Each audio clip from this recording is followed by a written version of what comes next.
Elle a créé un monde de bestioles farfelues. Delphine Aubry est illustratrice de livres pour enfants, mais son univers ne s'arrête pas là. Elle s'est lancée aussi dans la création d'animaux en papier mâché, qu'elle exposera dès vendredi à la galerie du Bailly, à Épinal.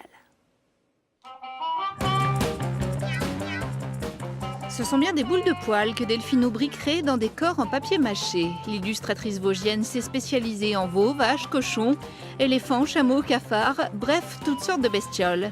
Mais en ce moment, ce sont les chats qui la tiennent en laisse.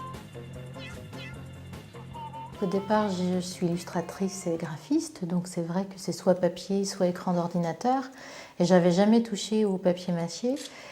C'est venu il y a déjà pas mal de temps, une douzaine d'années, où pour une dédicace d'un album que j'avais fait, je voulais décorer la vitrine de la librairie.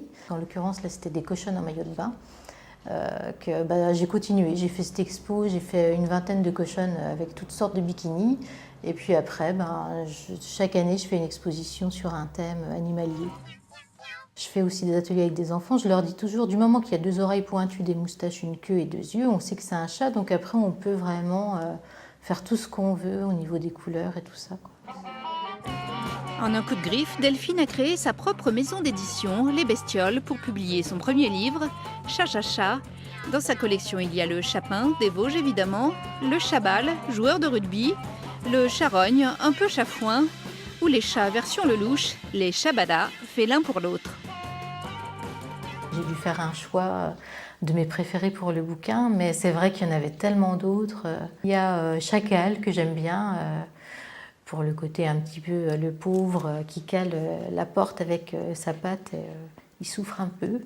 Il y a laquelle Chapka que j'ai pas fait dans le livre mais que je ferai en illustration parce que je trouve ça plutôt marrant, un chat couvre-chef. Ça a toujours été les animaux, hein. Depuis l'école, depuis les beaux-arts, j'ai jamais su, enfin si, je sais dessiner des personnages humains, mais j'arrive à dire plus de choses avec les animaux, ça permet une distance aussi, peut-être des fois pour dénoncer ou caricaturer, ou même sur un plan humoristique. On n'aurait peut-être pas cette distance-là si c'était directement un personnage humain. Delphine expose ses drôles de bestioles à la galerie du Bailly à Épinal jusqu'au 8 octobre, et c'est sacrément bien. Voilà.